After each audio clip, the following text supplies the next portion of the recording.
Hello, everyone. I hope you are all doing very well. Today, this afternoon, we have an excellent session planned for you. We're going to be talking about engineering cost analysis. Really, what we are talking about is um, the topic that most of you, probably all of you, took in college under the title of Engineering Design Economics or Engineering Economics. It relates to the time value of money, and these types of problems all of you will see on the test. Many problems of the kind we will discuss today will be on the morning breath exam, uh, but also those of you who are taking the construction uh, exam in the afternoon. The construction exam in the afternoon, uh, definitely this has relevance to that exam as well. So it will definitely help that. And some of the other focused exams in the afternoon, they also do have engineering cost analysis type questions uh, in their focused exam in the afternoon. So let's begin the festivities.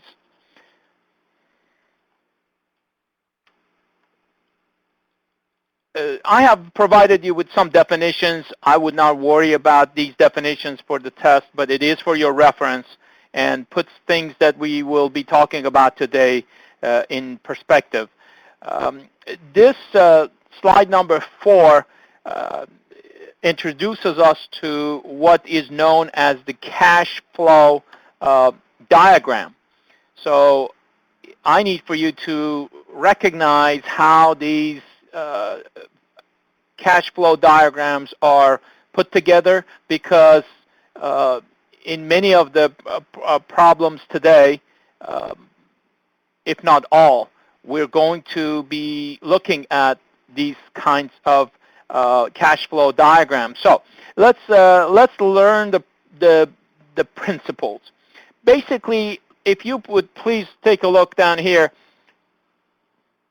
this horizontal axis is the time axis, and we divide it into intervals in terms of times or the units of time. It could be a day, could be a month, could be a year. You need to pay very close attention to what unit of time is being used.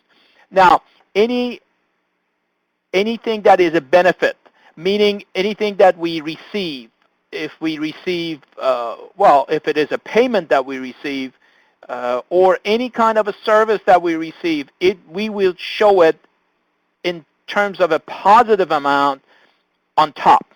So anything that's on top, these are things that we have received. And then anything that costs us, anything that we pay, we show below the x-axis. So that's one convention that you must follow. And also the size of each of these arrows approximately mimics or represents the amount of money, that the relative size of the payment or receipt. All right? So let's move on to the next slide. Principles of engineering economy. I need for you to please read these different steps. I'm not going to dwell on reading these items to you, but these are the steps that we will methodically follow in any of the problems that we will be talking about today. So let's continue. You need to be familiar with the concept of interest. And when we invest money, we get something in return based on the amount of interest that is being used. And also when we lend resources, possibly money or other things, we want something, we charge something in in its place in return, and that is called interest. But let's talk about down here reasons, the very bottom, reasons for charging interest. It's the risk that's involved, the administration of the loan, certainly inflation, to make up for the inflation, and then opportunity cost. What that means is for example, if I don't loan you the money, I could be using it some other way, and I could have possibly benefited more than lending it to you at a given interest. So that's the origin of interest. Not many of these historical principles will be on the test, I don't think, but I wanted to include this slide because of this cool picture. Now, let's talk about the compound interest. This is very, very important, and you need to understand the concept of compound interest. Basically, what we're talking about is based on the period in which the interest is computed, we can earn interest on interest. And for example, in this case, if you take a look at this period, for example, period 1, it could be 1 year, for example. Let's say in this case, one period is 1 year. If the amount owed is, let's express it as P. By the way, we're going to look at P as present value. So pay very close attention to that. We're going to use it. P is the present value. So in the first period, if the interest is I, then I times P is the amount of interest, and the amount that we get back would be P times 1 plus I. Now, then the initial amount of investment for the second period becomes what we have now, P times 1 plus I. So if you go back here, this is the initial amount for the second period, and then we receive, we multiply the I by that, so we receive interest on the interest that we've already received. Now, when you put all of this together, this is a series, and the second period, the end of the second period, it becomes P times 1 plus I quantity to the power of 2, and then after the nth period, take a look down here, please, the very bottom of the slide. After the nth period, everything together will give you P times 1 plus I quantity to the power of n being the total periods that we have received interest in. So we don't go step by step, but this presents the concept to you. The equation that I want you to take a look at is over here. To the left bottom, take a look at it. That is the general equation that we're going to apply.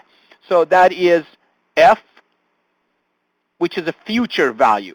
I already told you P is the present worth or present value, the value at the present time, usually times 0. And then here, this is F, which is the future value. And so F is the future in some, it's the amount in some future time. This is the equation that we're going to use. And let's go to the next slide, which gives us a numerical value. Let's say we borrow. These are simple problems, but we start simple because I want to demonstrate the equations, and then we'll get into the meat of this. If someone borrows $1,000 for 3 periods, let's say, again, let's say one period is 1 year. So $1,000 for 3 periods. And the interest rate, we must know the interest rate here is 5% compounded each period. Then go down at the very bottom. This is the equation. So the future value in 3 years would be, this is the equation that I just showed you the two or three slides ago.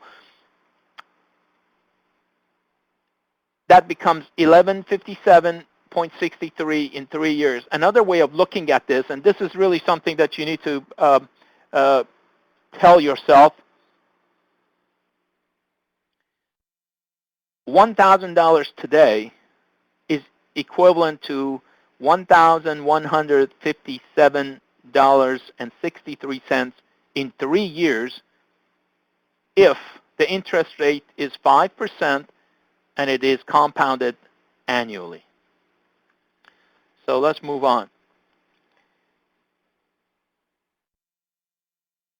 This slide number 9 pretty much says the same thing that I expressed to you in words in the previous slide. Now, let's take a look at the nomenclature. This is the cash flow diagram. So $1,000 today, we show it as a something that's a cost, and there are 3 periods, 1, 2, and 3, and the third period, the future value is 1157.63. All right. Now, this is a really important slide because it tells us definitely the equation that we just used in the previous slide, definitely this works.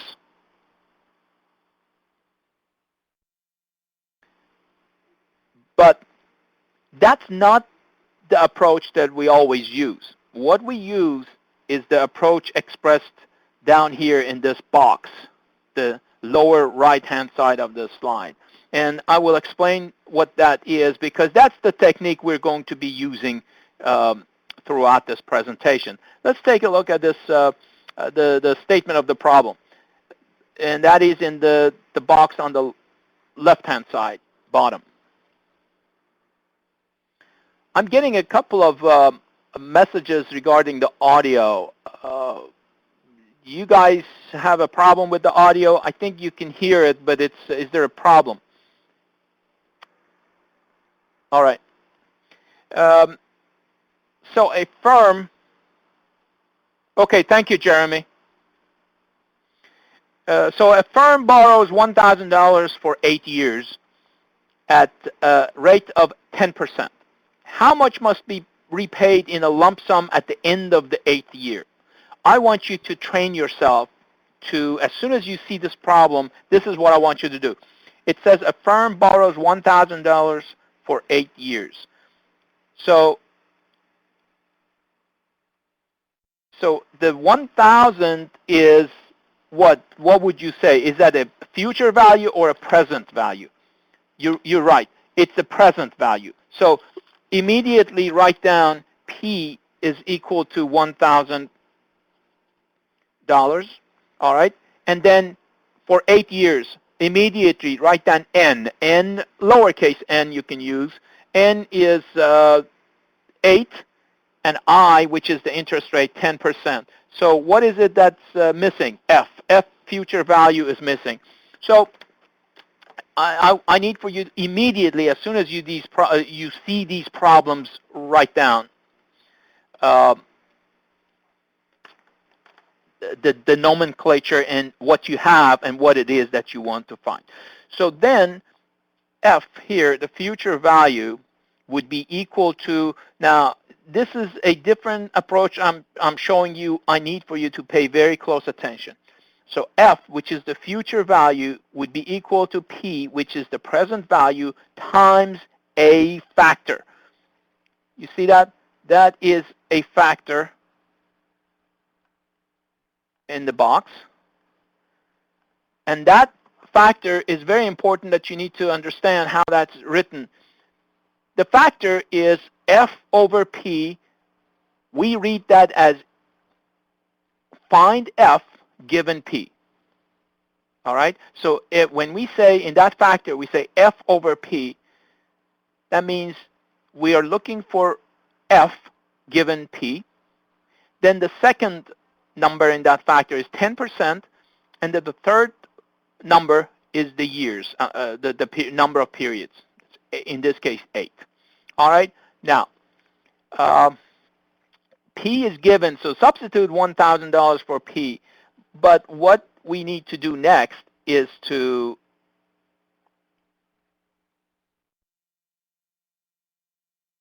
find what this factor is equal to. And that factor, guys, you can find in the series of tables, interest tables that I sent to you. And I hope that all of you have that. Do you have that? This was made available to you the same place where you get the documents, the presentation. So I need for you to go through that table, and I'll show you, and I'll be using it as well. So let me explain to you how that's used. If you look at the top of the page, each page represents a different interest rate. The very first one that I have is 1/4%, quarter of a percent, and it goes in order all the way to 18%. So the last one is 18%. Now in this case, let me show you how you can find this factor. And obviously the ones that I've given you is certainly you can use, but the other reference books have similar tables that you can use as well. But I will explain to you in a second why I prefer what I sent to you. But before we do that, let me explain. Go to the page that is associated with 10%. So find the page that has 10% on top. Then what you need to do is on the very left-hand column, that is the number of periods, n. In this case, n is 8. Go down and find 8, and then you go across in the horizontal line. But what you need to do is find the number, the factor that's associated with what you're looking for. In this case, look, what you're looking for is a f over p. All right? So f over p is what you're finding, but basically, say it in words. That's given p, find f. So which one would that be? Absolutely right, Helen. It's the first column. So find f given p. So very first column, go down. What do you read? 2.144 is what I see in the table. What I have as the solution is 2.1436. That's good enough. So that's what we would use. 2.144 would be the factor. And in many of these problems, in fact, all of them, that's the factor that we find, and that's how we're going to solve these problems. Now, let me tell you why I prefer the table that I sent to you versus the ones that you can find in other reference books. The numbers and the factors are the same. They're not different. What is different is how each column is labeled. For example, in this one,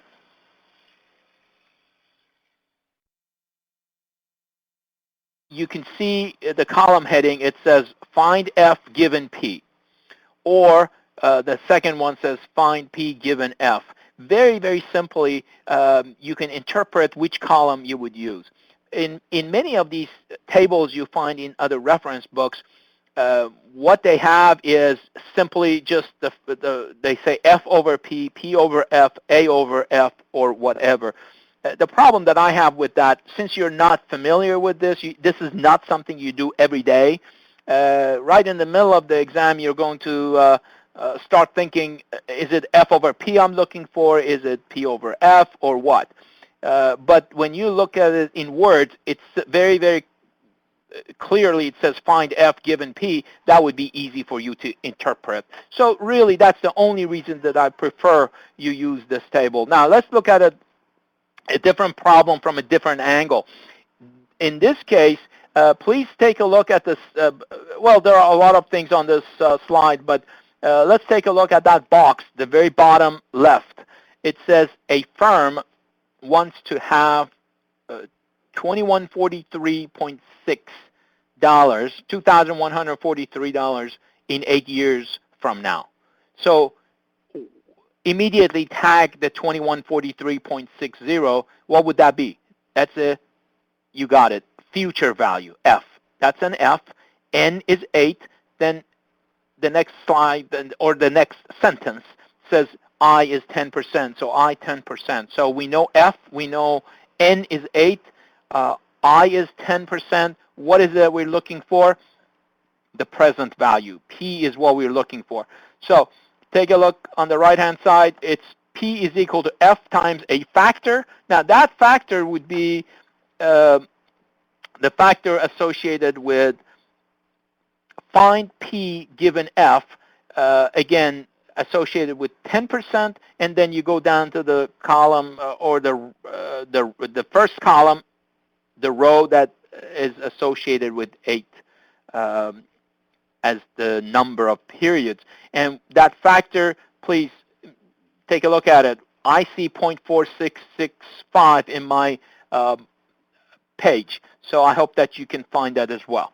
All right, now let's move on. So far we have talked about the future value, the present value, and then there is another value that you need to learn how to use, and that is the concept of annuity. Or in this case, they say annuities, and it's denoted by A. You have to recognize what we treat as A is a uniform payment, either the uniform payment or uniform receipt. All right? So also read the second line on this slide. That's very important. A occurs at the end of periods 1 through N.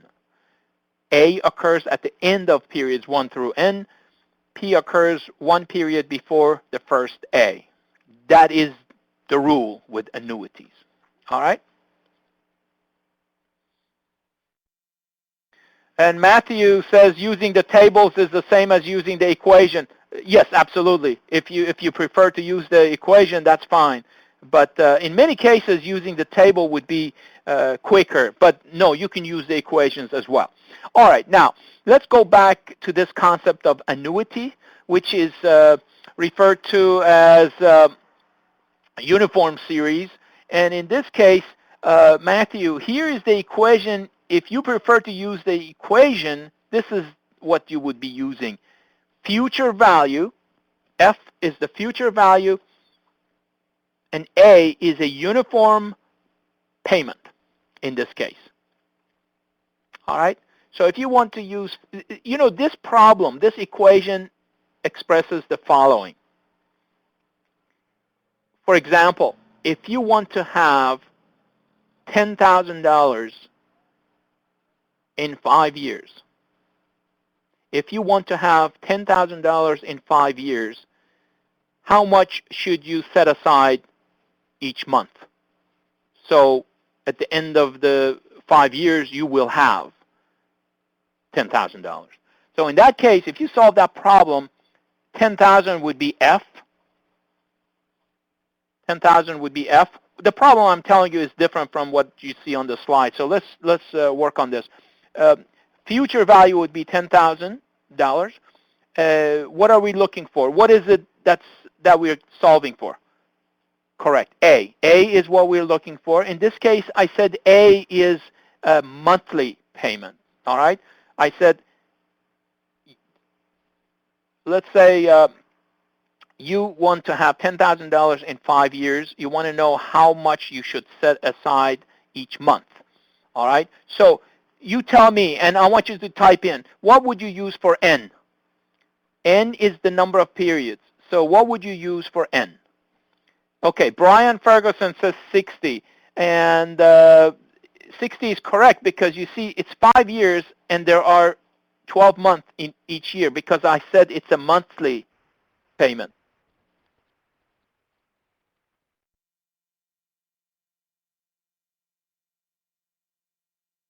So 60 is the number of periods that you use.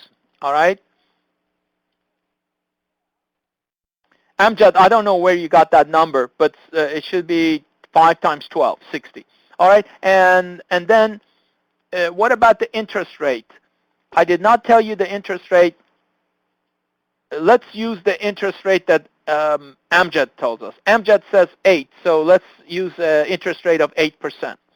All right, so solve that problem. That's different from what you see on the board on the slide. But here's what I want you to. F is 10,000. A is what we're looking for. N is 60 months, and the interest rate Amjad says 8%. So, if Matthew, you want to use the equation, go ahead. I want Helen, help me. Helen and I are going to use the table. So, let's see. Let's everybody do this. What table do we go to? We go to the one that has 8%, and what the first column on the left, that's associated with N. Let's go down there and find N is how many? Yes, 60. So 60, and then you go across. Which of the columns do we pick?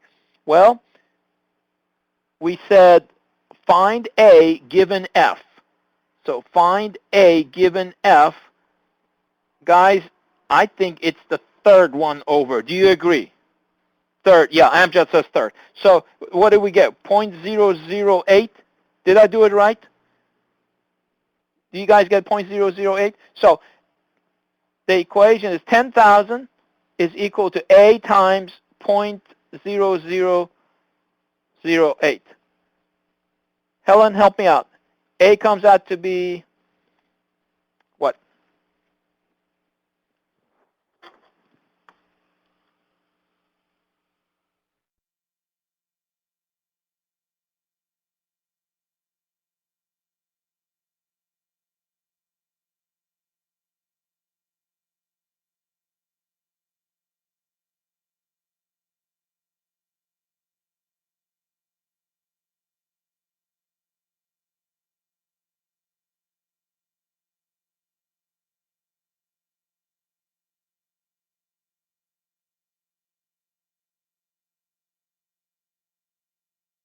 Yeah, 80.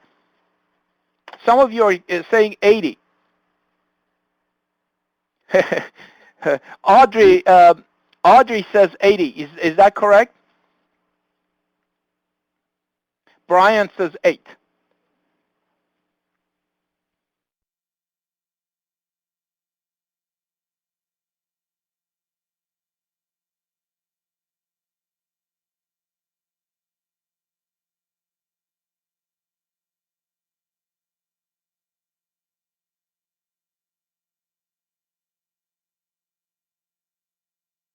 Yeah, I think it's $8.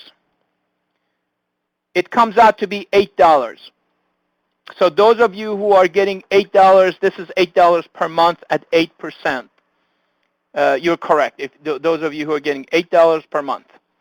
So in 5 years, you will have 10,000, assuming that you're getting 8% compounded monthly. All right, let's go back to this this slide here. You can look at the problem that's on this slide yourself. We have another class exercise, slide number 14. Let's go to slide number 14, and I want everybody to please look at this problem. This is, you know, if you can solve this problem, then you understand the concept of time value of money. Let me tell you, what I need for you to do is to understand that you can only combine sums of money if all those sums are expressed at the same time. For example, either expressed at time 0, time 1, time 2, or time 6. Here, let me explain to you what you're looking for. I need for you to find the value of P. This could be a problem on the exam. I want everybody to help me solve this. And there are a couple of ways of looking at that.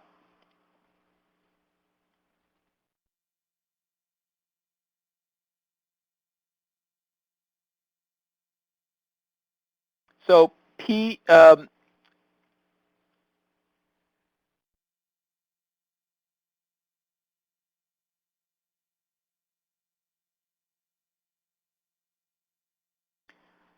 So here, we're looking for the value of P.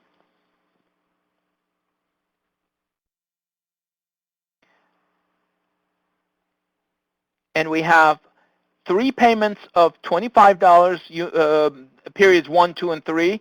And then periods 4, 5, and 6, we have 100 each. So how would you solve this?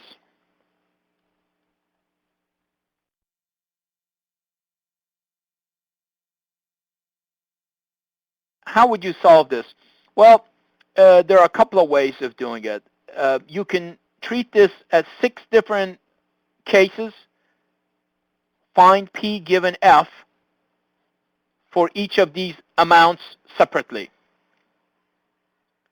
Or there are different ways of doing it, but what you can do is express it in 2 sets of problems. Given A, find P. I'm going to give you just a minute or two to work on this, and the solution is on the next page, and I'll go over it with you. But I need for you to take a look at this.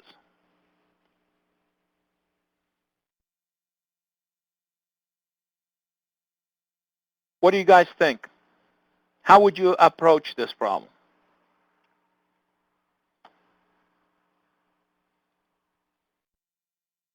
This is how I did it. This is slide number 15. This is how I did it. And again, this is not the only way, but I took a line and I said, all right, I'm going to assume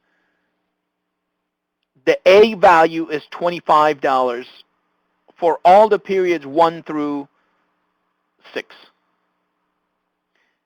And then I solved that problem in the following fashion. Given A, find P.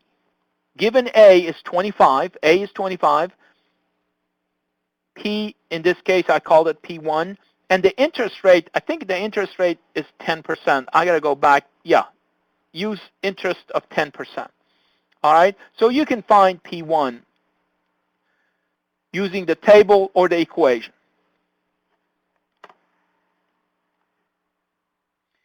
Then, look, guys, at periods 3, what is this, 4, 5, and 6, really the amount was not 25, it was 100. So we have to somehow account for the balance, which would be 75. Did everybody follow that? All right. So I have to account for those 3 payments of 75 each separately. And here is what you really need to pay attention to, because what I'm doing, I'm taking those $75, the balance, and treat them as A's. So I have A equals 75, find P. And that P that I get, I call that P2. All right? But I need for you to pay very close attention. This P2 that I find is evaluated at interval 3, period 3. So I need to bring that to its equivalent at time 0. All right?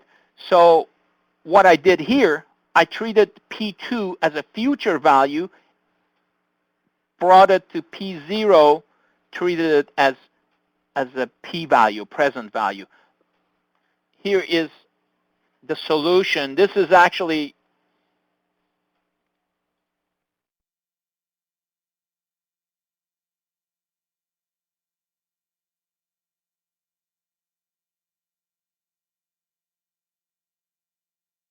all right. Brian, I don't know. I'll have to check. I think I have it for you, but it may not be in the handout. I'll check.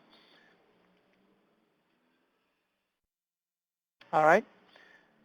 So this is, do you understand how we move these funds from periods to periods? See, you're not allowed to combine these different present values until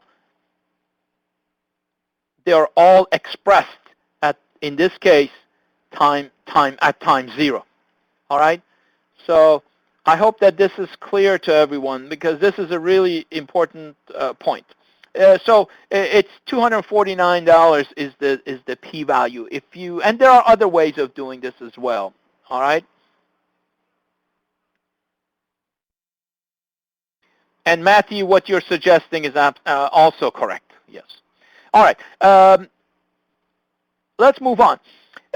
Sometimes you're faced with a problem like this. They give you a combination of amounts above the timeline and below the timeline, and they ask you to find a variable. In this case, we are solving for the variable b. All right. What you need to do is solve for equilibrium, which means the equivalent of everything you have above the time value has to be equal to the equivalent of everything you have below the time value. Now, please pay attention. I'm using the word equivalent. So in order to make it equivalent, you have to choose at what period, at what time you want to express that equality. In this case, we are going to express it at this point. I'll call it time 0. All right? And that's exactly what I've done. So I'm going to bring, in this case, the equivalent of everything that's above the x-axis to the time 0, and everything that's below the x-axis to the time 0. So let's concentrate on the top. Everything that's above the x-axis is I have expressed in the left-hand side of this equation. And I need for you to follow that and make sure that you understand it. You don't need to prove it to me. Just prove it to yourself that you understand how to do these kinds of problems. So what I've done, at the time 0, b is a b. We don't need to shift it in any direction. That's, in fact, at the time 0. So b, but then the 800, guess what I did? I treated the 800 as an A value, uniform payment. So A is equal to 800. What are we looking for? P. So 800 times, since we know A and we are finding P, we use the factor P over A. The interest rate is given. The interest rate, they must give it to you. It's 12%, and the periods, 3 periods. All right, and of course that 2.402, you can go to the table and find it. I do believe that you have, yes, you do have a page with 12%, so you can go there and make sure that you know how to find it. Now, what about the amounts that are below the x-axis? That I have expressed on the right-hand side of the equation, and what I've done here. Remember, we have period 1 is B, period 2 is B, period 3 is 1.5 B. So they're not all equal. What I did, however, I treated it as 3 equal amounts of B. So I said A is equal to B for 3 periods, N is 3. And then the leftover, which would be 0.5 B in the third duration, I treated that as a separate one. But pay attention, when you do that, the 0.5B now is treated as what? It's just one payment. You got it. You're right. You treat it as an F value, future value. So what I did was a future value of 0.5B, and then I want to bring that equivalent to times 0. So I treat that as F is 0.5B. What are we trying to find? P. So by doing that, you know which factors to find, and that would be find P given F. 12%, 3 periods. All right. Now, if you solve this for B, it comes out to be 1093.12. Please solve and exercise, practice problems like this. This is very realistic. All right, now let's take a look at some another kind of problem that we might face. In this kind of problems, they will ask you to find the number of periods, n. All right. So if they give you all the other factors, for example, if they give you the present value, future value, and the interest rate, they may ask you what is the n value. This is like saying, let me explain to you, how long will it take to double your money at, for example, 10%? Think about it. How long will it take at 10% to double your money? In this case, let's say the present value, what you have today, is $1,000. The interest rate is 10%. You want to know how long it will take at 10% for that 1,000 to grow to 2,000. Double it. Now, in this case, using this equation, n comes out to be 7.27 years. And ln is the natural log, so make sure you use that natural log. All right. Now, that is one kind of problem that you might have. The other type, on the right-hand side, if you know the present value, P, and then you have the annuity, uniform payment, and the interest rate, then can you find n?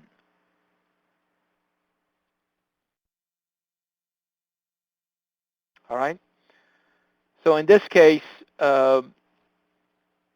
this is how you will use that equation. You can use that equation, or at the very bottom of both of these problems, you see very clearly says you can also use tables.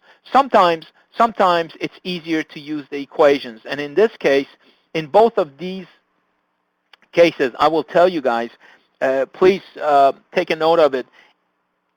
If the number of periods is asked for, it may be easier for you to substitute in these equations than using the tables. All right, you can use the table. It just it's sort of awkward because you have to go from page to page.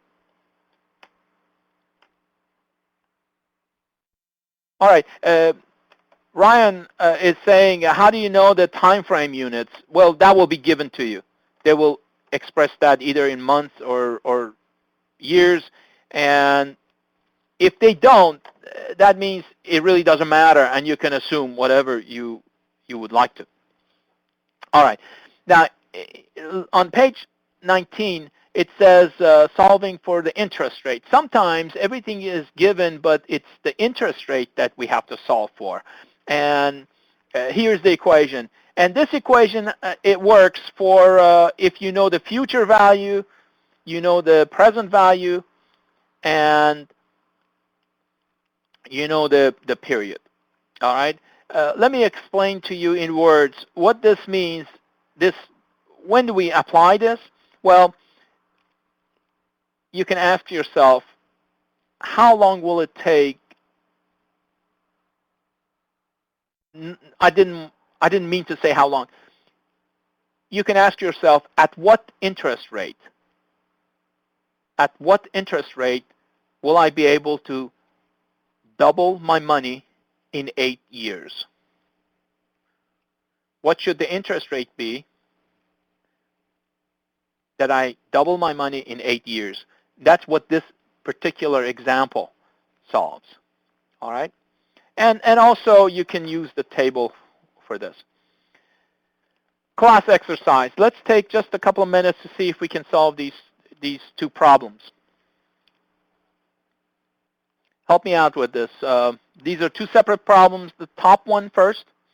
And you should use the equation that I just shared with you.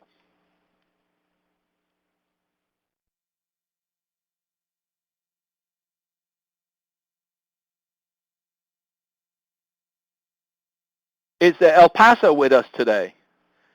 Well, let's see what El Paso says.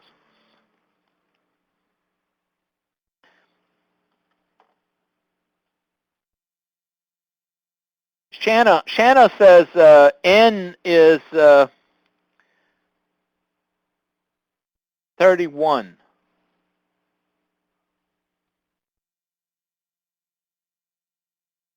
Is this for the second problem, Shanna? The one in the bottom?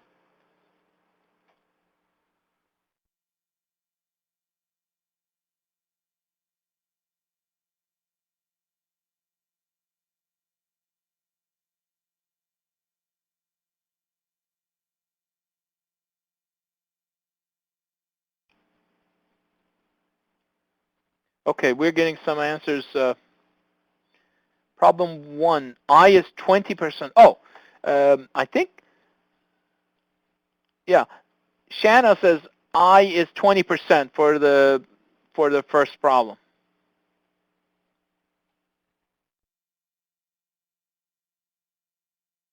Helen says 23%. So which one is correct?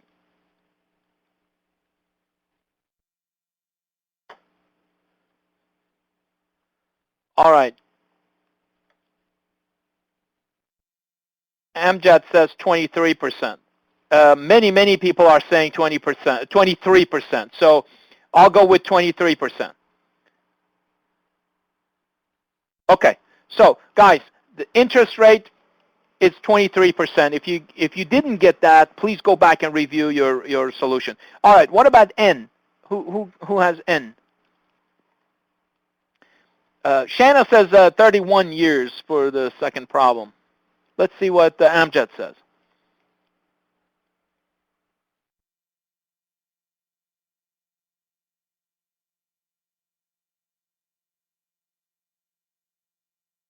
Yeah, Amanda says 31 also. All right, so we go with 31. All right, we're going to continue, but these are the kinds of problems that you need to be prepared to solve.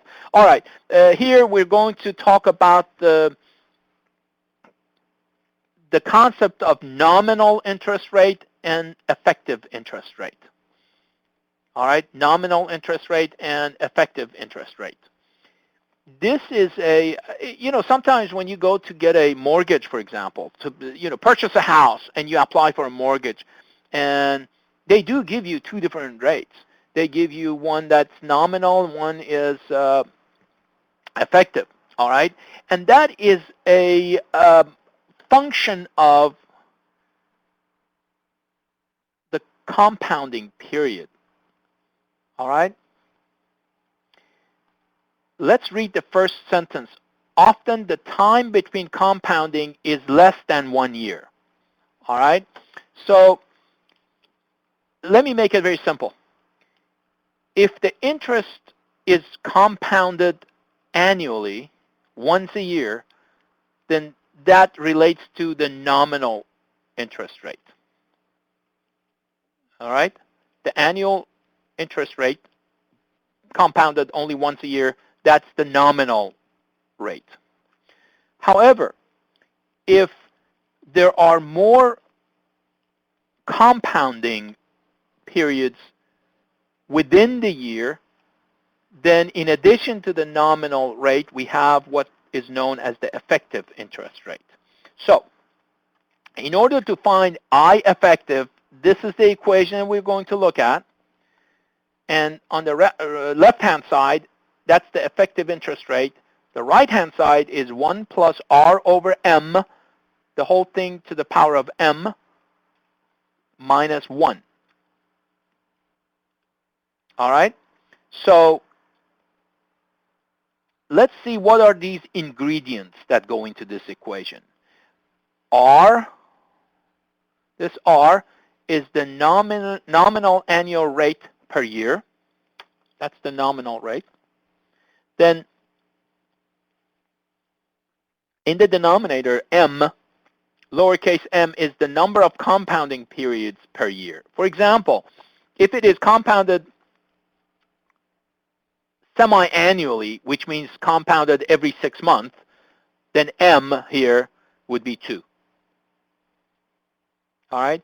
If it is compounded quarterly, M would be 3. Oh, I'm sorry, 4. M would be 4. If it is quarterly, M would be 4. All right? And then R over M is the interest rate per period. Let's move on to the next slide. Here is an example. Suppose you deposited $1,000 into an account that pays 6% per year. Keep on reading. Compounded semi-annually. All right? So they give you that statement. Then they ask you, what is the effective interest rate? The effective interest rate in this case, using this equation, just follow the equation, it comes out to be 6.09%.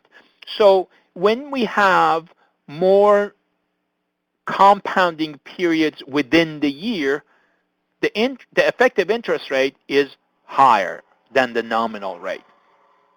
Now, how much higher? Look at slide 23. Look at slide 23. Here, guys, we have just for this annual rate of 6%, the nominal rate of 6%, if it is compounded semi-annually, it's 6.09%. Quarterly, which means we get more often interest over the interest we've earned, the effective rate is 6.136. And all of at very bottom, all the way to the bottom, if it is compounded daily, the effective interest rate is 6.18313%. And most, if not all, the mortgages, home mortgages, are indeed they are compounded daily. So the effective interest rate is much higher than the nominal rate. All right?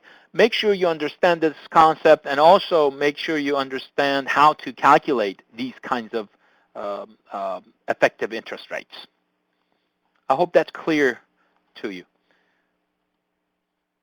Now, here I want to talk to you about the concept of MAR, or M-A-R-R. This is very important because we are, on the test, we are dealing with decisions that companies would have to make.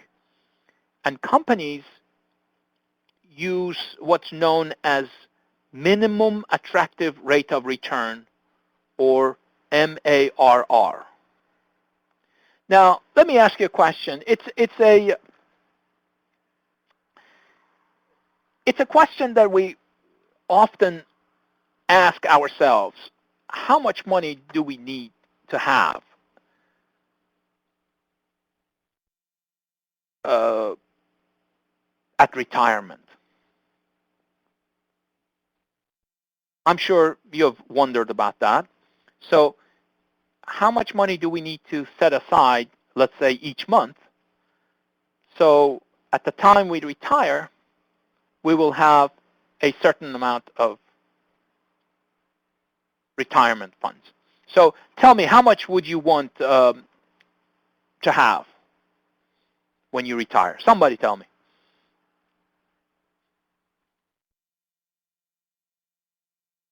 How much do you think you would need at retirement? Okay. Ryan says 1 million. All right, we'll go with that. So, and the next thing is, how long? How long before you retire? All right. So Ryan says he wants $1 million. And how long before you retire? Give me, at this time of the day, I'll take anything. Just give me whatever. 30 years. All right, cool. So I want everybody, William Moore also says 30 years. Okay, so let's see if we can solve this problem. What is 1 million? 1 million is, you got it, it's an F. It's a future value. So let's write it down. F is 1 million. All right. And then N, in this case, is 30 years, he says, before he retires. So N is 30 years. And then what is it that we're looking for? We're looking for monthly amount that we need to save. So that would be, let's say, a uniform amount. It's A. All right? So here's the problem. F is equal to 1 million. N is 30 years. And A is what we are looking for. Find A. Now, what's missing? Yeah, the interest rate is missing. You know, this problem that I just presented to you, based on what we have covered today, all of you should be able to solve this problem. But the real issue is the fact that William and Ryan, they don't know what the interest rate will be the next 30 years. So in this equation, what do they use as interest rate? And guys, many things could vary and change in 30 years. And I have to tell you, for a calculation like this, knowing what to use as interest rate is the most difficult part of this problem, because Elizabeth says 6%. Well, you know, how realistic is it that the interest rate will be 6% the next 30 years? That's an issue, all right? The biggest unknown about that type of calculation is not knowing what interest rate to use to realistically set enough aside so it will be $1 million in 30 years. All right? Now, I hope that you appreciate this concept, because as difficult as it is for you and me to decide what that interest rate should be, the companies know that too. So the companies also don't really always know what the realistic interest rate would be. So what they do, they use MARR. So each company establishes a minimum attractive rate of return that is acceptable to them, and that is what they use in their interest calculations. And in fact, in many of these problems, and I have some examples that I will share with you today, they will say MARR is equal to such and such. So I need for you to understand what they mean by that. All right? Now here, this slide tells you how a company, how an entity would go about deciding what the minimum attractive rate of return should be. What's the minimum acceptable rate of return? Read this for your information. I don't think this concept of how a company would choose an MARR will be on the test, but you should read it. However, this is a kind of problem I need for you to help me solve, because these are considerations of different alternatives, all right?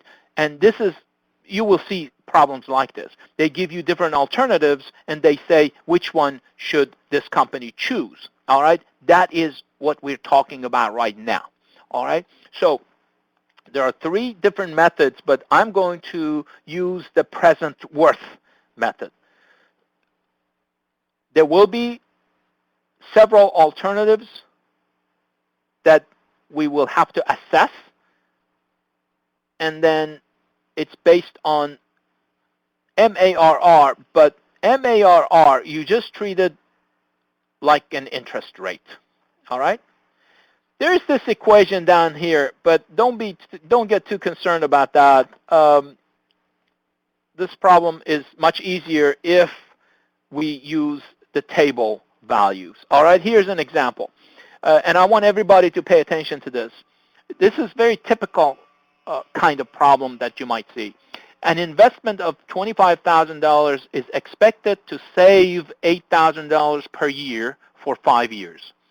The system will be sold at the end of 5 years for $5,000. Assume the MARR is 20%. All right, so write down what we know. The first thing, MARR is 20%. So I is 20%. So I is 20%. Then what do we have? An investment of 25,000. That's P. P is 25,000. It is to save 8,000 per year. What is A? What is 8,000? That's A. A is 8,000 for 5 years. So N is 5 years. And then they say, I'm going to ask you a question now. It says the system will be sold at the end of 5 years for 5,000. So that is a gain. We gain when we sell this for 5,000. We gain that 5,000. What is that called? There is a term that you need to understand. What is that called? The amount that we receive by selling this system. Yeah, many of you are saying salvage value. That's correct. Those of you who are saying salvage value, that's very important because the concept of salvage value will be on the test. So look at what we did here. When we developed the cash flow diagram, 25,000 is what we have to spend. All right. The A, or $8,000 per period, those are gains. That's what we receive. And then there is an $8,000 at the period 5 also. But then how did I get the 13,000? I added the 5,000 to it. All right. Now, the question becomes, should the company accept or reject this investment? Well,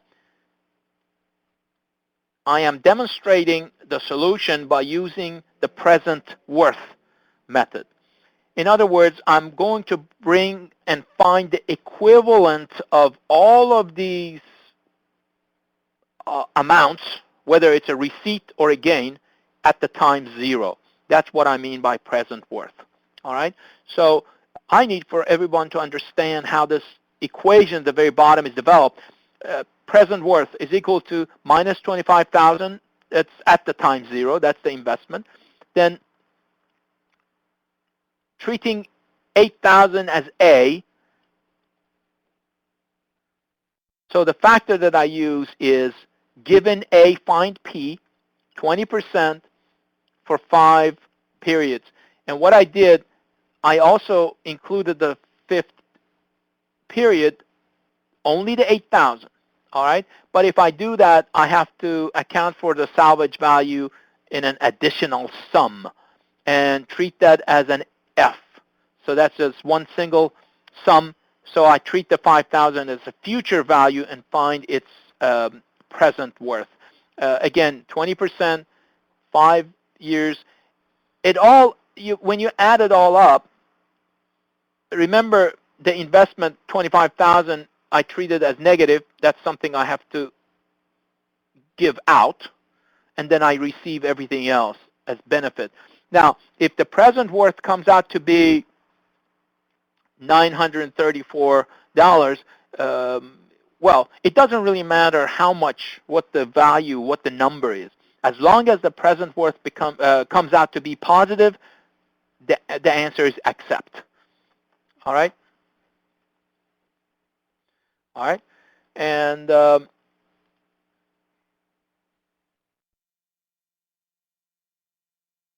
Brian says, why would the $5,000 have an interest if it is a salvage value? Well, it doesn't have an interest. Remember, we have to include the interest rate in there because it's the time value of money. In other words, what we're doing, Brian, we're saying $8,000 5 years from now, what would that be equivalent to at the time 0 today? And that's what we're doing. I hope that helps. We're taking the, and the only way we can do it is to include the interest rate. All right?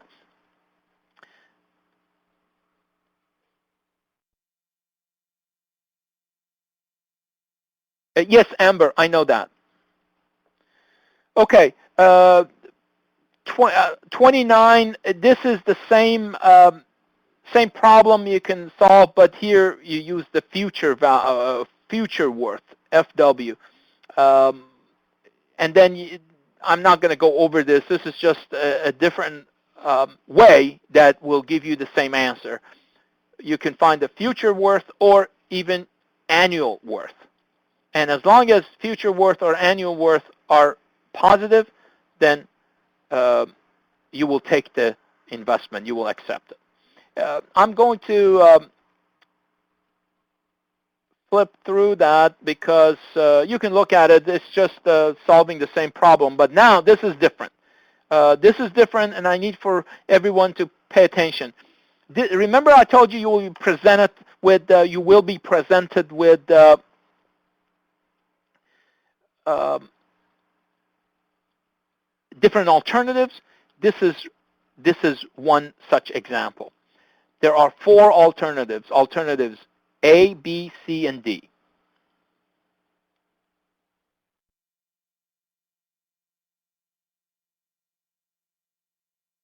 Yeah, Helen is asking a question regarding the previous problem, and I think she's referring to the salvage value. She says, will this system be sold for $5,000 in today's money or 2019 money, 5 years from now? The $5,000 will be in 2019 money. It would be at the time where the transaction takes place. And that's why we need to bring it back to time zero equivalent. All right. All right, guys. I want you to pay very, very close attention to this problem. We need to know which one of these alternatives our company should take.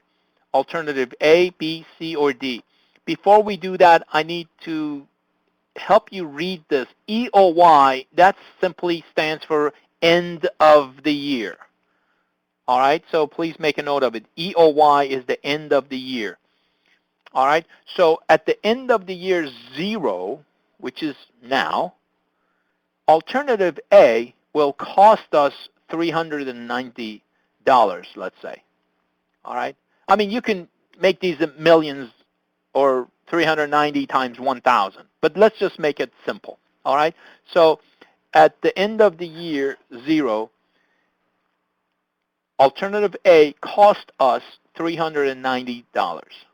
However, in return for that, at the end of the years 1 through 10, each of those years we receive $69 in return. B says at time 0 we invest 920, but in return from years 1 through 10 we receive 167.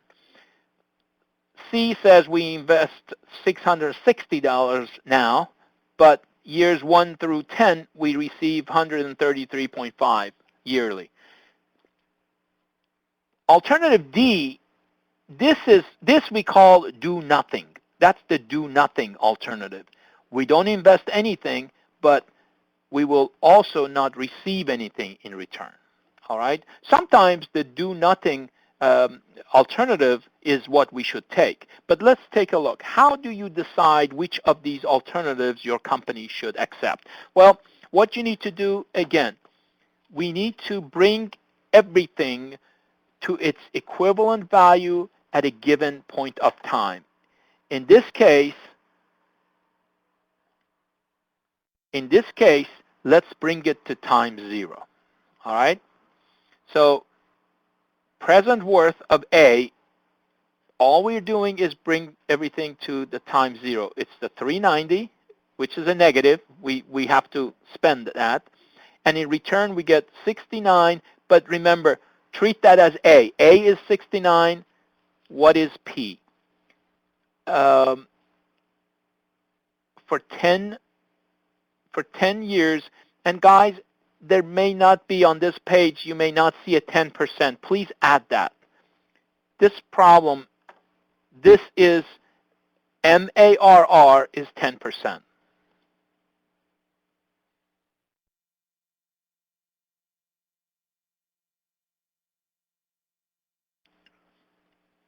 All right? Blake is asking a question, how high of a percentage table should we take to the exam? One that goes up to 20% or 25%? Well, if you have one that has as many as high as possible, that would be fine. But I would say 20%. If you don't have any other choice, 20% probably would be reasonable. Okay, so here, present worth of the alternative A is 33.977. Present worth of B is 106.148. You see, now that everything is expressed in terms of present worth, now we can compare it. I can compare these. And the choice, guys, will be the one that has the highest present worth. And that comes out to be C. All right? Now, let me ask you, if you were listening to me, I did say that sometimes the do-nothing alternative would be the one that we choose. Now, what do you think our analysis should show that we say do-nothing is the one that we should take? What do you think? What should the present worth come out to be? Yeah, thank you. Heather is saying if you get the present values come out to be negative. Yeah, many of you are saying that. All right.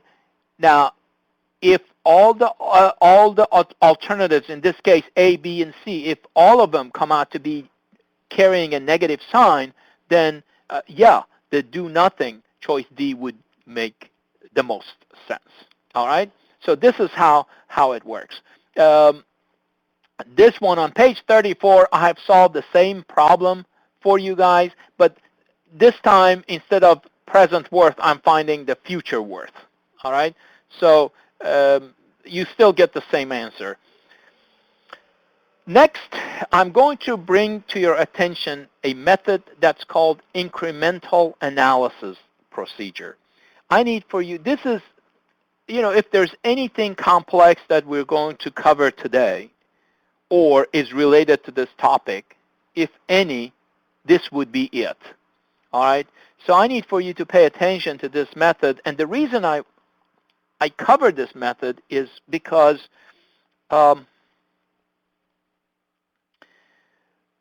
is a class of problems, a series of problems that I will show to you that require this kind of analysis.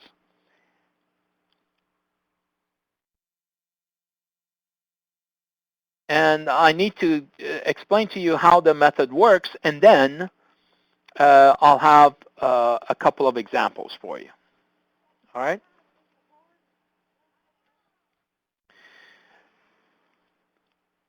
If you use the incremental analysis procedure, this is what you do. Step number 1, 2, 3, and 4. All right? Let's read it. Step number 1, pay attention. It says rank the investments in increasing order of initial investment cost.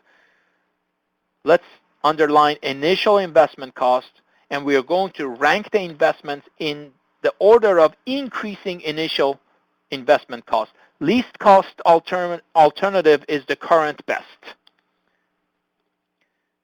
Then the second step, analyze the increment between current best and next alternative on the list. Then step number 3, it says if IRR stands for the internal rate of return. Write it down, internal rate of return. So if the internal rate of return of the increment is larger than MARR, then the higher cost alternative becomes current best. Then go to 2, which means we will continue the loop. Guys, this may seem confusing, but the best way is to go through an example problem. So let me show you these steps by solving this problem for you. But please keep in mind, what I'm doing solving this problem using this method, incremental analysis, that I just shared with you, what I'm doing is following the steps in the previous slide. All right? Step number 1, help me out. What was it? It said rank the investments based on the initial investment, the least cost first. All right? And that, what's the one that has the least cost? Do you agree D, the least cost, what will cost me today would be 0. So that's the least cost. So that's the best alternative at this moment. Now, what's the next one? The next one that will cost me least would be A, which is 390. And the next one over is C, which is 660. That's how much it will cost me initially. All right? And then the next one is B. So using this method, D is the current best. All right? So what you need to do, D is the current best. The next one is A. So we're going to compare these two. And we call it incremental because what we're doing, we are seeing, well, D costs us nothing. A would cost us $390. Is the increment what we gain in return for that $390? Is that worth taking the risk? All right? So this is what we're going to do. We have D is the current best. We're going to compare A against D. That's why, please pay attention here. It says A and D. We're saying D is the current best. Let's see if does it pay off to invest A. Well, the change would be minus 390. All right, this is how much we will have to spend compared to 0. And 69 is what we will gain compared to 0. What I need for you to do is do this. And this is where the point that becomes confusing. But please pay attention to me and do the following. I want you to calculate what the interest rate should be. What should the interest rate, what is I? I, put a question mark in front of it. All right, so I'm doing it the same way right now. I put a question mark. P is 390. I got it from here. And what's 69? 69 is A. And what else do we know? Tell me, what else do we know? You got it, Helen. N. We know N. All right? Amjad, you're asking how do we get the IRR? That's what I'm explaining to you right now. So I'm showing everyone how to calculate the IRR. All right? So what do we know? P is 390. A is 69. What is N? N is 10. It's given right here. 1 to 10 periods. All right? So if P is 390, A is 69, and N is 10, I is the unknown. How do we calculate it? You either use an equation or use the table. Let's use the tables. Let's write the equation. Equation will be on the left-hand side. I'm not going to write it on the, well, maybe I will. Here, I'll do it very quickly. This is how it would be. P on the left-hand side, that's 390. 390 equals to A is 69 and multiplied by a factor. What is that factor? That factor, help me out. Let's say it's P over A, right?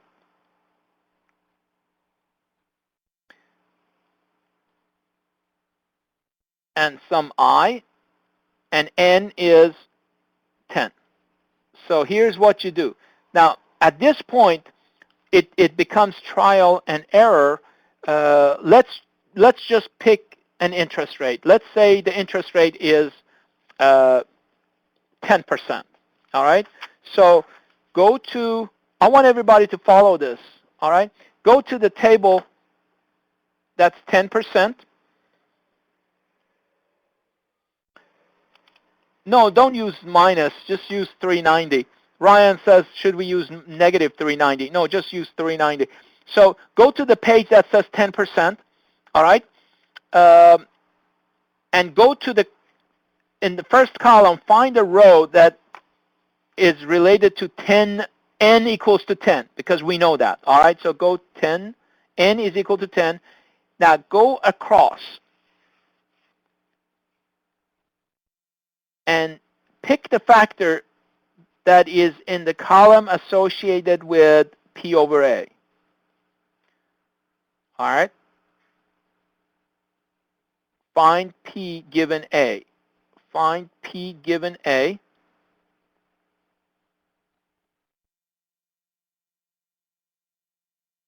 What do you see?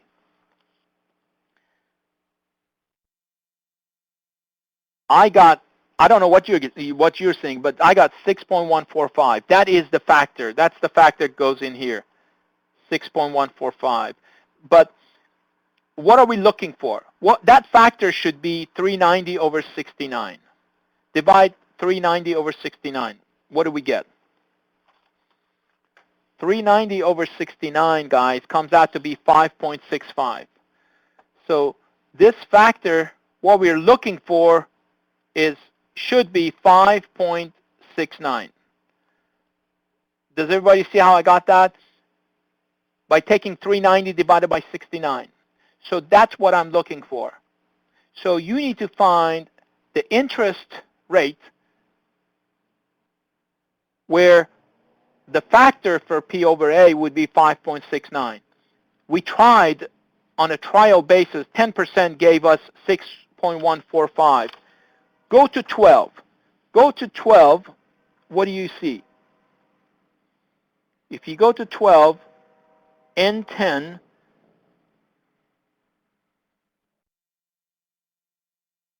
you get 5.650. 5.650. So do you see how that works? That would be, I would take, here it says 11.99%. I will take 12%. So Amjad, that's how I got the 12%.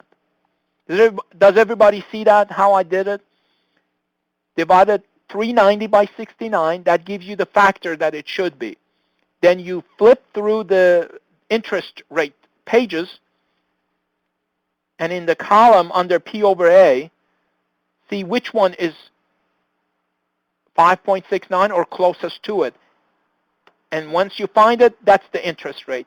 And in this case, that's 12%. All right? So 12%, now let's say that we have the 12%. 12% is larger than MARR. So this means A is now becomes the current best. All right? Now A becomes the current best. Let me see if I can erase this. All right. Now that A is the current best, look at what we'll have to do. We need to compare A with the next one, which is A and C. All right? So we compare C versus A. And the way we do it is this. Let me explain just a couple of things and we'll move on. Let me tell you how we got the 270. 270 is the difference between the initial investment between C and A. All right? So compare 660 and 390, the difference is 270. All right? So in other words, if we take if we take C instead of A, we have to initially invest $270 more. Now, in return, what do we get? Periods 1 through 10. Periods 1 through 10, we get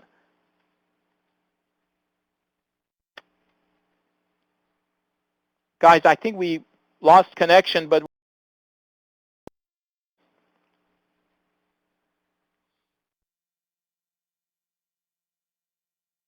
Helen, how are we doing? Are we okay? Are you guys with me?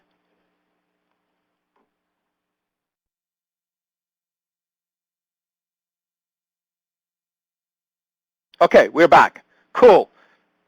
So now I was saying, what do we gain in return of investing more for C? 64.5 is what we will get. All right. Now at this point, Amjad, this is what we need to do in order to get this 20% IRR for this case. Do the very same procedure. P now is 270. I'm not going to write this one. Just do this on your own. P is 270. A is 64.5. N is 10. Find I. Just do it exactly like I showed to you. Find what the factor should be. Flip through the pages. You will find it. Now, this also comes out to be higher than MARR, which was 10. So we say the next best is the next one is now the current best, so C. But then we have to compare it against B as well. All right, and we did that here. I'll leave that analysis to you. When you find the internal rate of return, it comes out to be 4.9, which is, pay attention, it's less than MARR. This is less than 10%. So what that says is stay with the current best. C is the best alternative. Now, a problem like this, what they can do is give you the statement of the problem and ask you, what is the internal rate of return? Internal rate of return comparing C and A or comparing D and A. And I just showed you how you do that. All right? This problem on 37, there are three alternatives. I'm going to leave this for your learning enjoyment. Do this on your own. I don't have the solution for you, but do it, and if you wonder about the answer, send me an email. All right? So do this one. There are three alternatives, A, B, and C. N is 10. MARR is 10%, which means use the interest rate of 10%. And you can use the present worth method if you choose.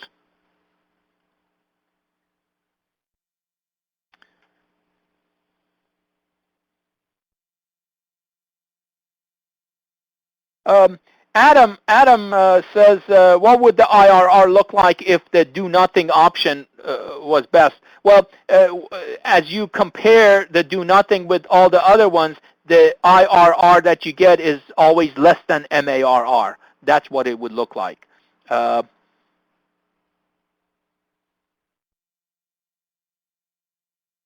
then, yes, Donald, you're correct. Brian says, what if B to C was greater than 10%? Then the next one would have been the best one. I don't know what then B, Brian, in that case, B would have been the best alternative. All right, guys, I'll leave this for you, this problem on page 37. Do this one on your own. And here is very, very important. Guys, I want everybody to please pay attention because this is extremely important. This shows an example of benefit cost analysis. Benefit cost analysis is on the exam quite often for the following reason. When engineers analyze alternatives for public works projects, for example, parks, schools, things of that sort. When they look at alternatives for public works projects, this is the method that is used. Benefit cost analysis is used. For example, bridges, benefit cost analysis, the way I will show, is used. So for that reason, because of the nature of this exam, certainly in the morning, and also those of you who take the construction exam in the afternoon, you need to pay attention to this very, very carefully. Look at this. All right. Now, there are three alternatives. Guys, we still have a lot of exciting things to do this afternoon. We've got approximately 30 minutes left, but we have a lot more to do together. So I hope that you stay with me. Now, we have three alternatives here. We have alternative A, B, and C. And I want to use this example to demonstrate to you how benefit cost analysis works. And it also will give you some insight why I insisted on showing to you how the incremental analysis works and how it's important. Because we need to use the incremental analysis technique, the one that I just demonstrated by using the previous example problem. That's the technique we need to use to analyze benefit cost related problems. All right, now, choice A, the annual benefit is $375,000. But that, whatever it is, it will cost us annually $150,000. Choice B, take a look at it. It says the annual benefit is $460,000, but the annual cost is $200,000. And then choice C, we have $500,000 of annual benefit, and the annual cost is $250,000. We're going to use the benefit cost analysis to choose the best alternative. Now, what you see here,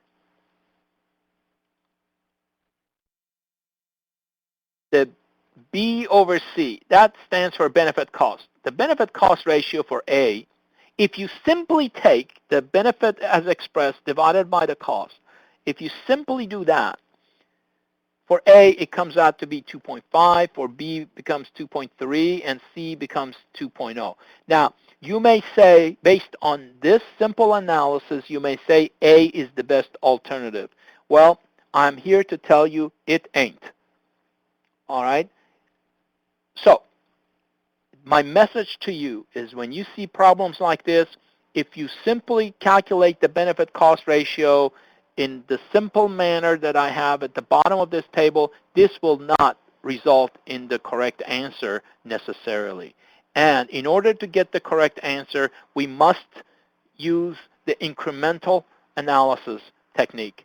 And let me demonstrate to you how that works. I'm going to go back to this slide, slide 38. Help me out. Step one was what? We are going to place these in order, right? And rank them. Do you recall how we ranked them? Absolutely, you're correct. Based on the initial cost. The least initial cost first. So based on that, what would be the current best? A. Because 150,000 would be the least. Next would be B. And the next one that costs a bit more is C. So that is the order, A, B, and C. Now, in incremental analysis, I'm on slide 39. This is what we do. And please pay attention so it won't confuse you. This B-A, that says, all right, we know A is the current best, and the B initially is the next one. So I'm comparing B versus A. Does everybody see that? I'm comparing B versus A. All right? Will it pay to incur the additional costs and go to B, compare to what I will gain in return? Then this B over C, make a note of it so you won't get confused. That's benefit cost. All right, this doesn't have anything to do with alternative B or alternative C. The B over C here is simply, just write it down, it's the benefit to cost ratio. Now, remember what we're doing. We're comparing the benefits of alternative A and B, and the benefits are going to be in the numerator. Go back to the previous slide and see how you make sure that you see how I got that. And in the bottom, the cost, 200,000 minus 150,000. Does everybody see how I got that?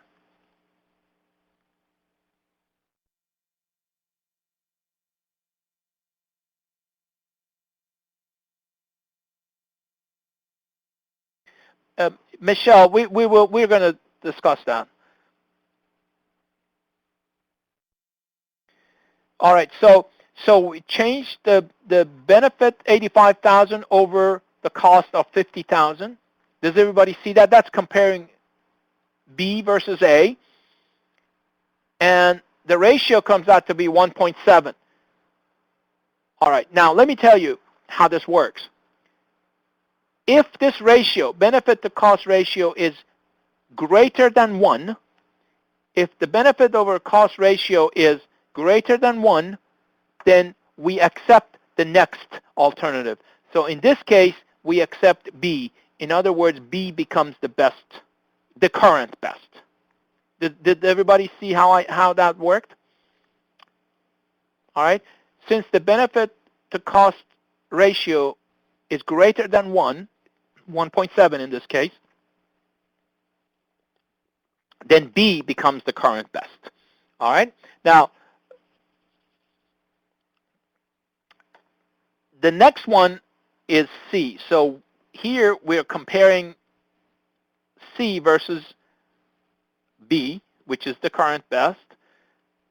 B over C, benefit cost, is equal to, now, what we're doing here, this is the difference between the benefit of B and C here. All right?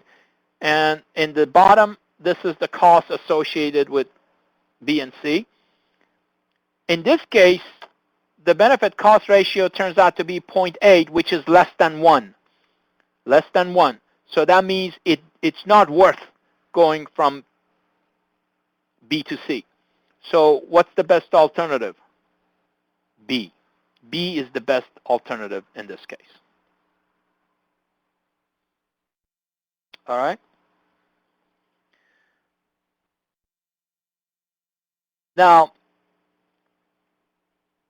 I have a series of slides that I'm not going to go over. Michelle, this addresses your concern. I'm not going to go over these problems because it really is not, this is not something that you need to worry about in the morning exam. But those of you who are taking the construction exam in the afternoon, I want you to study that. All right? And also this problem. Michelle, are you taking the construction in the afternoon? All right? Now, I will not solve this problem. We have a series of problems that we're going to solve together before this session is over. But I want to point out something to you. If this is a problem that you're looking at and you're using the benefit cost analysis, one thing that I will point out to you is that when you compare benefits or costs, they have to be in the same kind of payments. For example, either they have to be annualized or a lump sum. All right? In this case, let me give you an example. Here, construction cost. Well, construction cost is just a one-time cost. That is the present value. So this is these would be lump sum p-values. All right? But when you look at these other numbers, estimated user cost per year, O&M, operations and maintenance costs per year, all right, those are per year. So in order to make things comparable so they will be equivalent, look at what we did in this cell, the second row. We annualized the construction cost. All right? So that's one thing I want you to pay very close attention. You can only compare p-values, or A values. All right? So you need to convert one to the other. The rest of this problem I'll leave up to you. The solution is provided here. Michelle, if you have any questions about this, let me know. But the one problem that I did earlier, benefit cost, that's the kind that all of you should feel comfortable with being able to do for the morning exam. All right? Here is another example. Again, if you're taking the construction exam in the afternoon, do that. Now, starting this slide 52, I want everybody to solve these problems with me, please. We have a series of problems, very, very realistic problems that you might see on the exam, and there are some new concepts that I will present to you. Take a look at this problem. A person who is 22 years old expects to retire in 40 years at age 62. He anticipates that a lump sum retirement fund of $400,000 will see him nicely through his sunset years. Actually, I have a friend that earlier today told me he would like to have $1 million. Anyway, how much should be paid annually at the end of each year for the next 40 years to accumulate a $400,000 retirement fund if the interest accrues at 6%? All right. In this case, this problem is giving you the interest rate at 6%. All right. In the real situation, I told you that's a real mystery. What interest rate should we use that would be realistic? But in this case, they give that to you. Well, just go through the method that I presented to you. F is given as 400,000. What's A? I and N are given, and you can just solve it. The solution is there, but this is the kind of problems that you should be able to do. Let's do problem number 2. This has to do with public works, specifically with paving of subdivision streets. I'll give you a couple of seconds to read that, then we'll walk through it.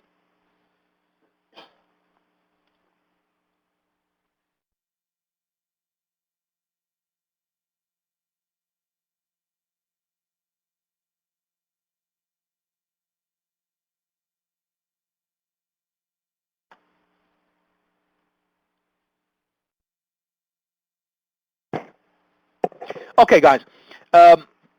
Basically, those of you who work for a city, or those of you who are working for a developer, or you are a developer, you're familiar with these kinds of problems. Basically, when a subdivision is completed, you have the option of building the roads, the streets to a certain level, and then come back, usually when the bonds are paid for, or here it says after so many years, you come back and complete and place the surface layer on the pavement. Now, this developer is going to ask whether it's more beneficial to do it at the completion of the project or wait the 2 or 3 years that this specifies. I think 2 years. Well, I'm going to let you look through the solution, but I want to show you in a problem like that, you really should create the flow diagram like this. All right? Should you spend $210,000 and finish the entire project right now, or spend $120,000 today and save the rest, and then come back and spend another $100,000 2 years from now? Which one would be beneficial? But again, the interest rate you must have. And in this case, you would use an MARR of the company. Here, they use 10%. Well, in this case, the solution is given here. There's an explanation, and it says it pays off if you wait and complete it in 2 years. But then they may also ask you on the test, this is very important, on the test, they may ask you, well, how much would you benefit? What would be the amount that you benefit if you wait? And in this case, there it is. I've shown you the amount that you benefit is 7360. But again, guys, the only way you can calculate that is to bring everything to either today's dollars or future dollars. I'll let you read this because we have more exciting problems to look at. And just speaking of exciting problems, here is one. A contractor buys a $10,000 truck for nothing down and $2,600 per year for 5 years. All right? Nothing down, but $2,600 per year for 5 years. What is the interest rate she's paying? Well, I is what we're solving for. Please note, here's an equation. Guys, here's an equation if you're looking for calculating the interest rate. And this is an equation that I did not give you before, but here it is. If interest rate is the unknown, but you know the A value and also the present value, that's the equation that you can calculate, that you can use. But if you notice, the interest rate, shows up 3 times in that equation on the right-hand side, which means you really must do trial and error. You can solve the same problem using the tables. You can use the tables, and if you do that, if you do it correctly, and then interpolate, the interest rate comes out to be 9.4%. Here's what I want you to do. I want you to solve this problem on your own, and then make sure you understand. Don't just look at my solution. Try to imagine you're on the day of the exam and you're doing this. See if you can do it. If you have any questions at all, please let me know. All right, now here is another very typical problem. A county engineer has a choice of paving with either type A pavement or type B pavement. All right? Very typical kind of problem here. Type A pavement has a life expectancy of 10 years. So if you choose type A, it will last 10 years. And after that, the material can be salvaged.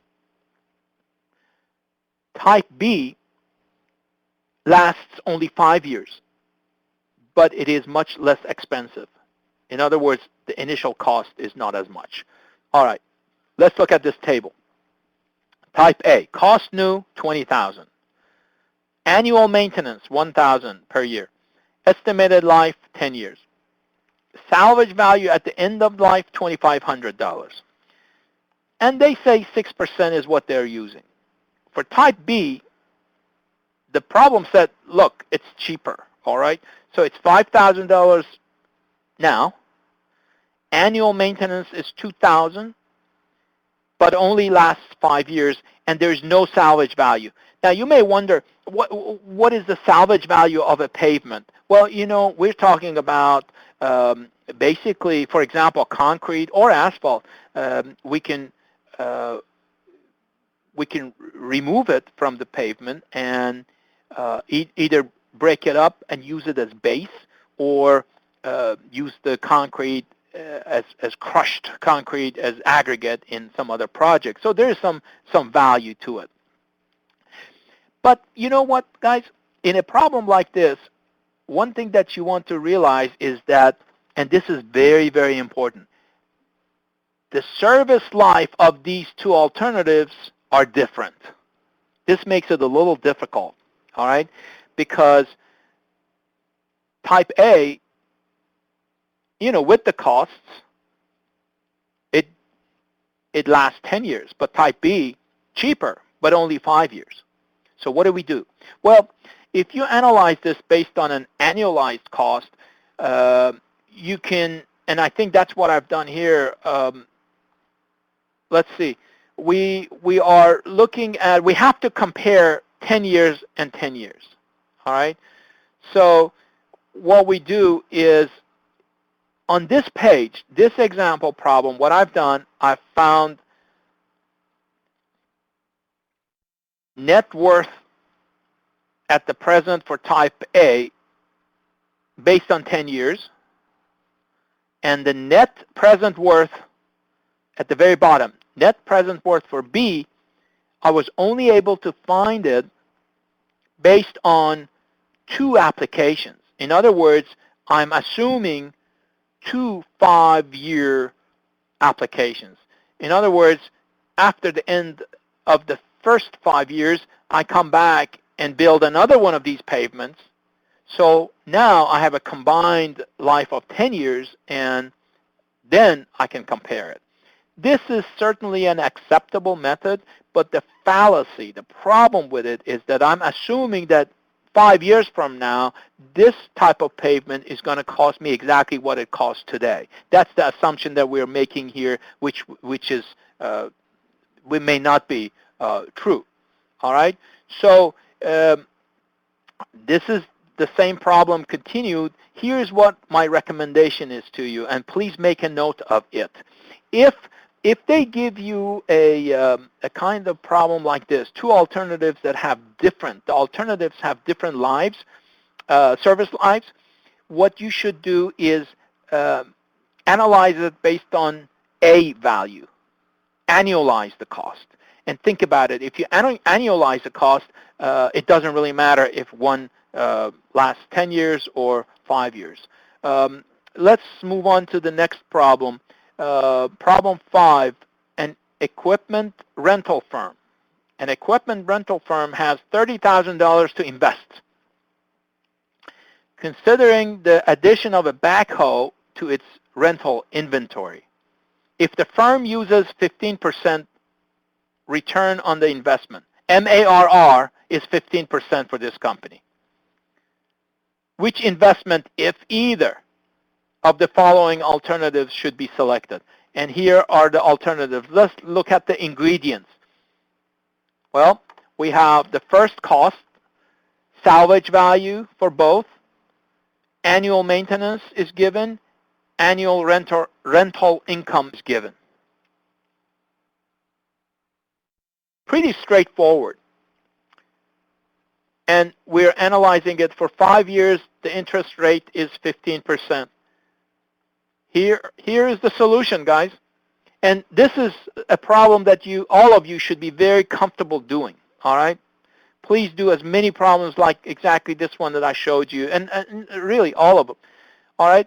So set up the cash flow for each of these alternatives, and then this is what you get. Present worth of alternative A, if you do it correctly, comes out to be negative 2614. The second alternative, present worth, comes out to be plus 1788. Definitely, the second one is what you should choose. All right? Now, problem 6 is important because I am introducing another concept that we have not covered so far. All right? So, this is one that I want everybody to pay attention to because I am introducing a new concept here. What you see here, this problem demonstrating, is the concept of gradient. All right? This is called gradient series. Let's read the problem, and then I'll explain. And there are some nuances about this that I want you to understand. This gradient does come up on the test, not often, not as often as the other types, like F, P, and A. Those you can count on. This is what we call the G series, gradient series. But these, it's fair game, but it doesn't show up as often as the other methods. So let's take a look. An airport runway is expected to incur no maintenance costs for the first 5 years. However, in year 6, maintenance should cost $1,000. In year 7, maintenance should cost $2,000. And look at this. Each year thereafter, until resurfacing, the maintenance cost is expected to increase by $1,000 per year. This, guys, is what I mean by a gradient series.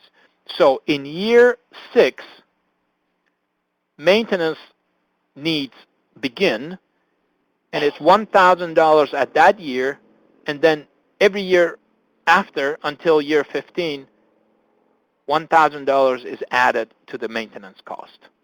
All right? That makes it a gradient series. I invite you to take a look at this diagram here. This diagram shows that. See, from 0 to 5, there's no maintenance, so we show nothing.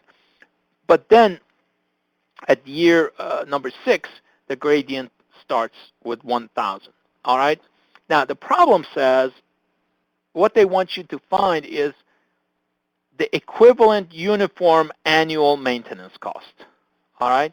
They say, knowing what you know, can you tell me the equivalent uniform annual maintenance cost?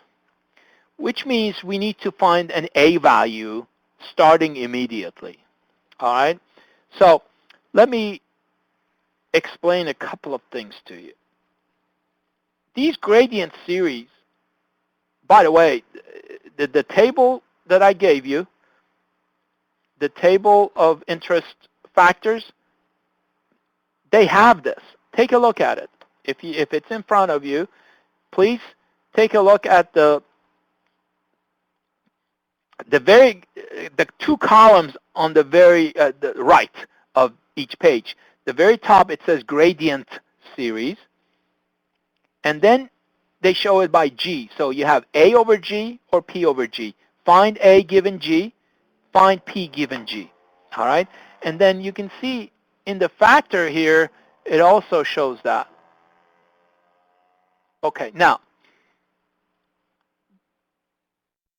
you see this says F over G. This is where I got that value. All right, now, there is something I need to explain to you, and that's very important that you understand. With these gradient series, the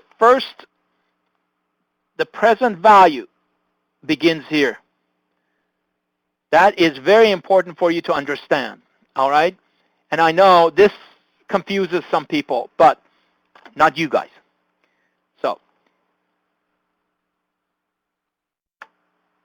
So here it says if you're using a gradient series, the actual p-value is one period.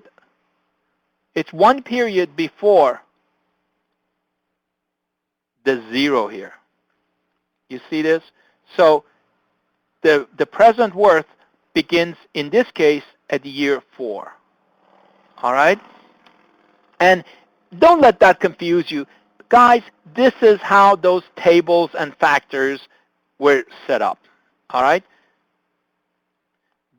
And you know, if there's anything on the test that will be difficult, I mean, the rest of it is just very mechanical. You could do it, but the only thing that you need to understand is what I'm talking about right now. All right. So the p-value for that gradient series would be at the time 4, and I must explain to you that is why we have this 11. This 11 here. That 11 in terms of years is there because the p-value is at the time 4. Now, some of you are saying the table that I provided you does not have F over G. All right. That's right. You don't have it in the table that I showed to you, but it does exist. However, pay attention. Here is the solution. If you look at this solution on page 63, this problem I have solved for you step by step, using the values that you do have in the tables that I sent to you. All right? The tables that you do have P over G. Ryan, Elizabeth, Brian, you have P over G in what I showed you, and this is how I want you to solve this problem. Step by step, you get the same answer as I showed on the previous slide, but I want you to walk through this using this solution that I have here. And P over G certainly is in the table that I showed you. Basically, this is what I've done. I have found what I call P4. That is the present value of the gradient series as expressed. Then I treated that as a future value and brought it back to time 0.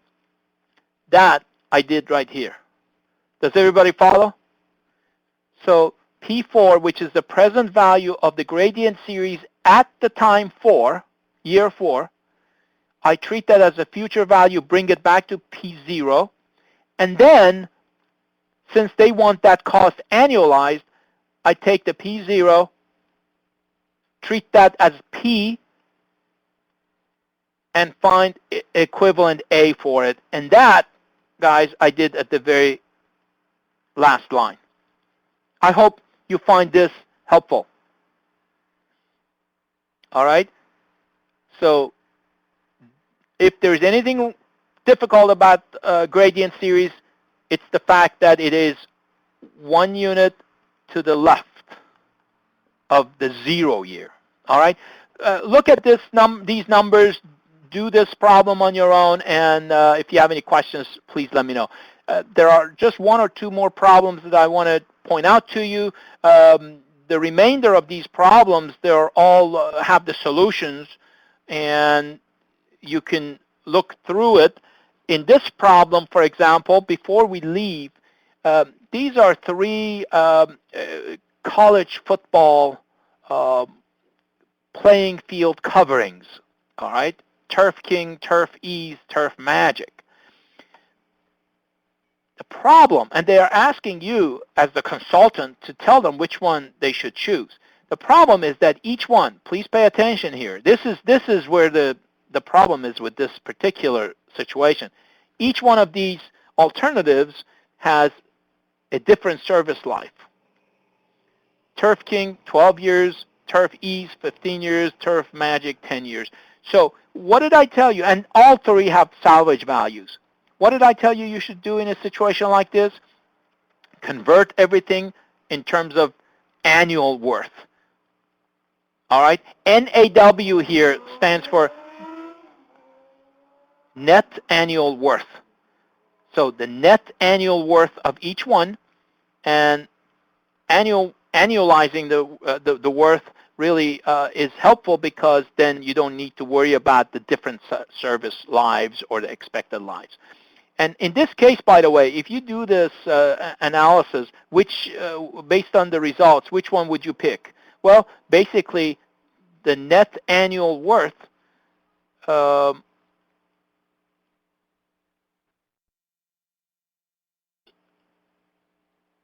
it is the Magic, which would have the less cost. All right, let's move on. This is another. I believe this is the last problem. This is the last problem, but if you can stay with me for another maybe 3 minutes. 3 minutes. There is one point I want to make in this particular problem. There are 2 roofs under consideration for 20 years. So the roof C. Roof C, look, life of the roof is 20 years. 0 salvage value. However, roof D, the second alternative, the life is 10 years. All right? So there are different service lives, but there is something else that is important in this problem that I want to point out to you. You might see. This is a little complex, but you might see it on the test. You never know. In this particular case, they say one lasts 20 years, the second one 10 years. But here is an issue here you need to pay attention to. They say the replacement cost of the second one that only lasts 10 years, the replacement cost rises 10% per year.